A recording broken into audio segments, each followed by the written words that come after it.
So this is Pastor Sonny. Pastor Sonny came all the way from India, like I said, just to be with us. That's actually not exactly true, but he's been in the States for a month, and we are blessed enough that he would come and visit Radiant Church. And so Pastor Sonny, thank you for joining us. Thank you so much for having me here. It's my pleasure. Amen. Yeah. So I'll share a little bit. I spent 2 years on the mission field, and I got the opportunity while I was over there to meet Pastor Sonny and see the work that he was doing. Really just incredible work. He's a pastor of a church over there called Life Transformation Church, and he also reaches out to unreached people groups. So there's groups that have never heard the name of Jesus, a lot of tribal areas. He was telling me last night, I have to travel 2 hours, 5 hours just to get to these villages oftentimes to share the gospel with these people.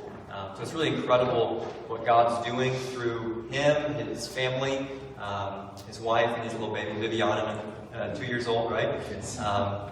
And just their ministry as a whole. And so tonight, we're just wanting to open it up, just allow him to share a little bit about his story.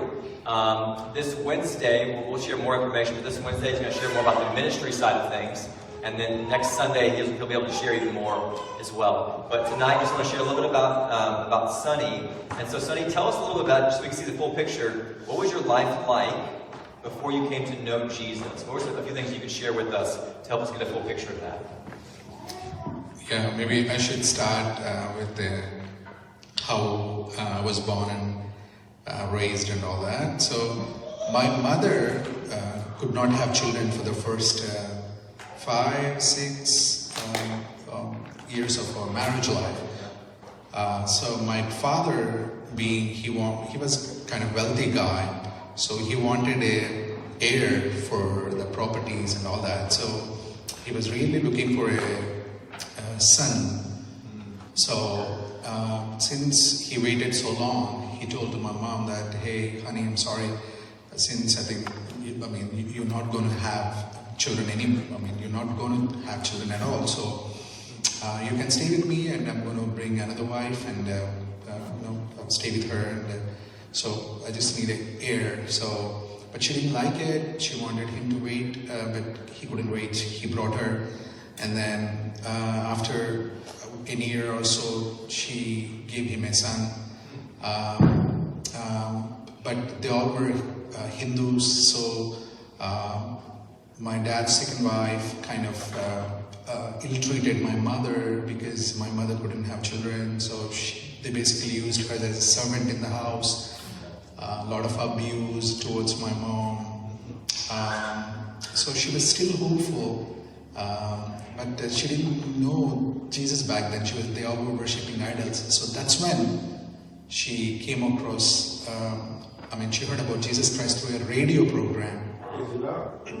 And as she was continuously listening, she believed in Jesus because the preacher was talking about Hannah in the Bible, Samuel's mother, who also had same story, like not having children. And then one day she prayed and asked the Lord to give her, if the Lord gives a male child, she would dedicate him for God's ministry. So then when she heard about it, she prayed the same prayer.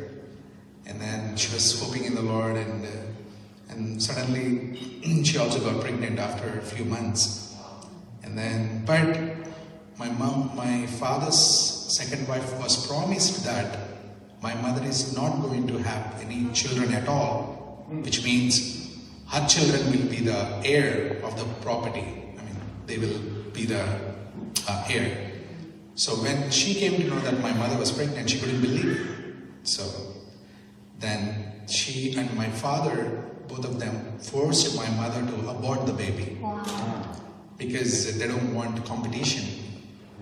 So, but my mother didn't like it. She said, I believed in Jesus now, and Jesus giving me a child, so I want to keep it. But they said, no, you can't keep it. So in that struggle, she had to run away. And that's how I was born. I was supposed to be killed and died, but God saved me. But as I was growing up, I didn't see my dad. My mother, being a single mother, had to go through a lot of... back in India, we have caste system.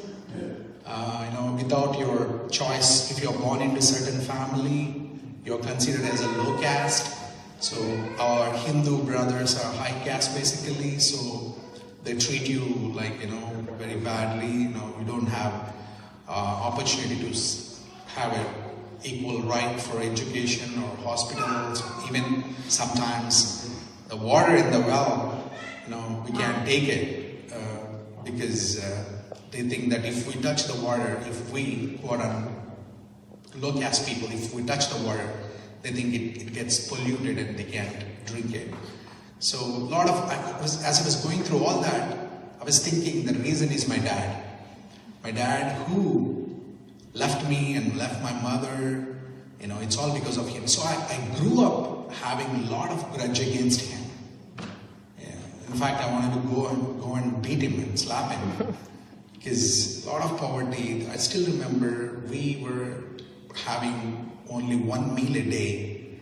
So a lot of things, even my mother was abused. So I thought it's all because of my dad. But she believed in Jesus back then. She was telling me about Jesus, but nothing made sense to me. Especially when she said, "Hey, God is like your father." And I said, "What? A father who leaves and doesn't care for children? No, I don't want such God." It was very hard for me.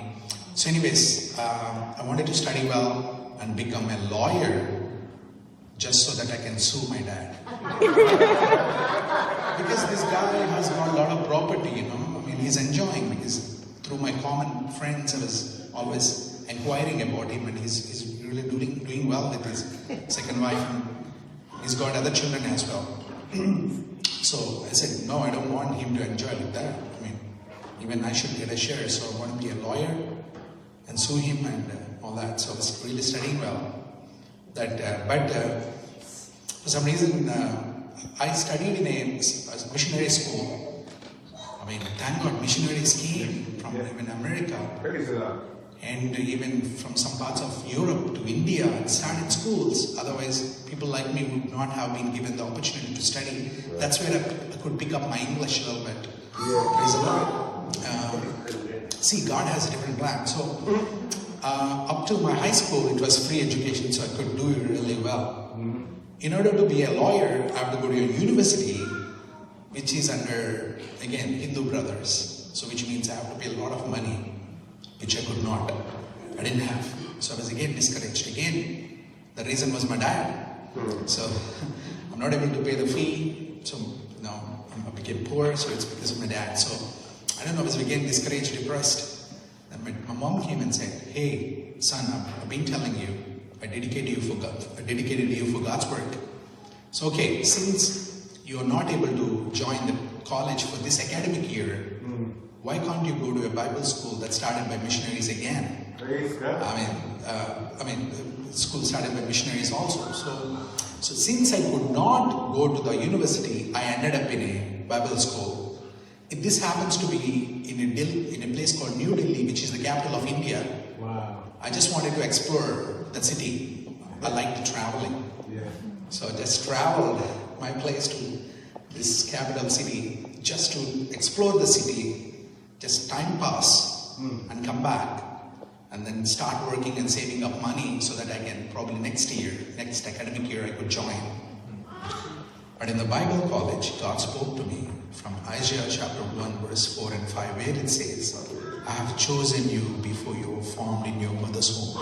Yeah. The Lord told me that He allowed all those things so that I would come to Him.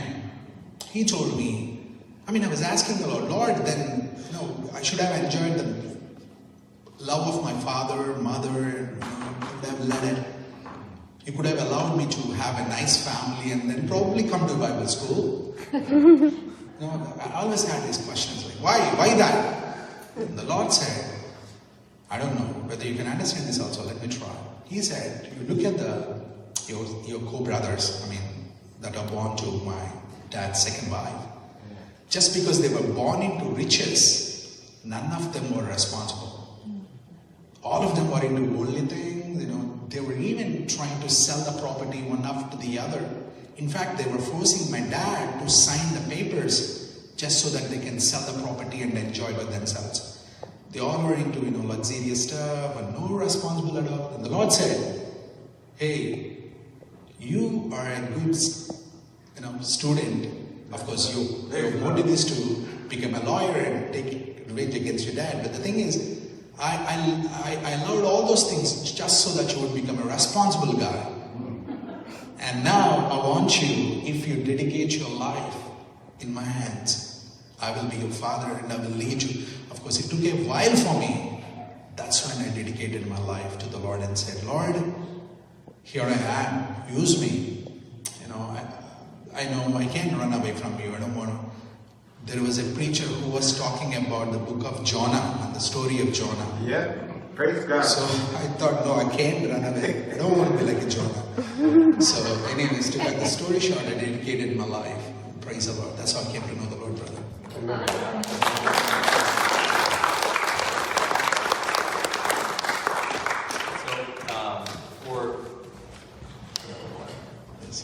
So before you went to school with the idea that you wanted to become a lawyer, yes, sir, you could sue your dad, you had this anger against your dad and everything, right? Yes, sir. But in actually going to Bible college, yes, sir, because that was the only free school, yes, sir, you heard the gospel, yes, and Jesus ended up saving you, right? Transforming your heart, transforming your life. Yes, sir. So after you surrendered your life to Jesus, what was the change even in that relationship with your dad? What was the change in your life? What were just a few things there? Yeah, thanks for asking that. I should talk about it.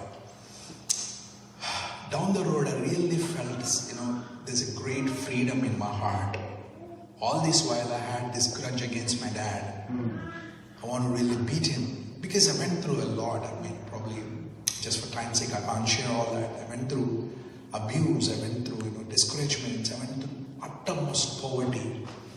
Although my dad is a rich guy, he's enjoying everything. So, but then I felt like I realized that when I realized that I'm also a sinner, done so much against God the Father, He sent His Son Jesus Christ, and He loved me so much and He forgave me. I decided to forgive my dad in my heart.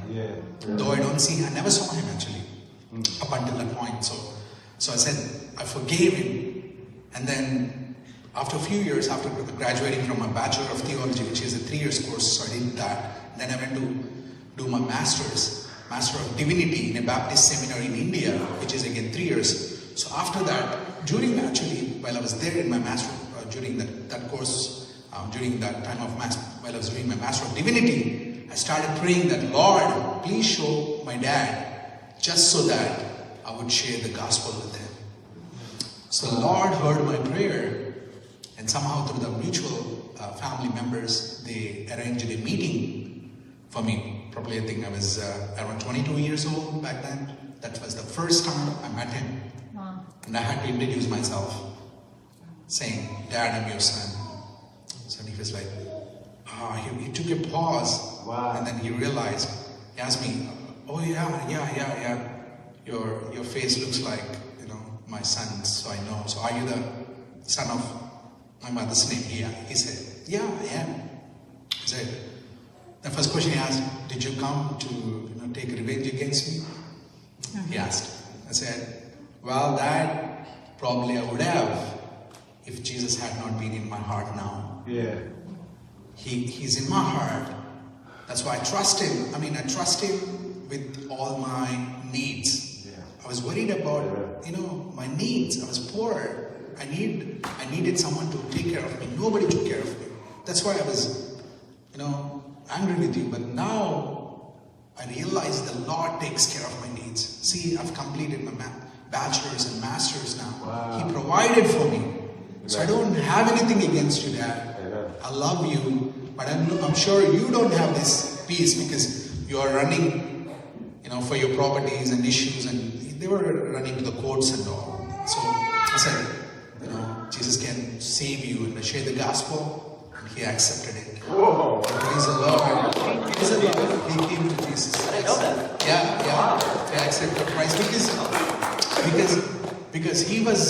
because his situation was not good. Like I said, his sons are forcing him to sign documents, which he didn't want to. But at that point I was there. I had some money. I just gave him and hugged him. and shared the gospel with him. So he said, yes, I've been hearing about Jesus, but I don't know how to believe in him. So yeah, thanks for sharing, he said. So asked him to pray after me, and he prayed, and wow, probably that's the best moment of my life. Meeting my dad for the first time in my life, and God is good. God is amazing. Praise the Lord.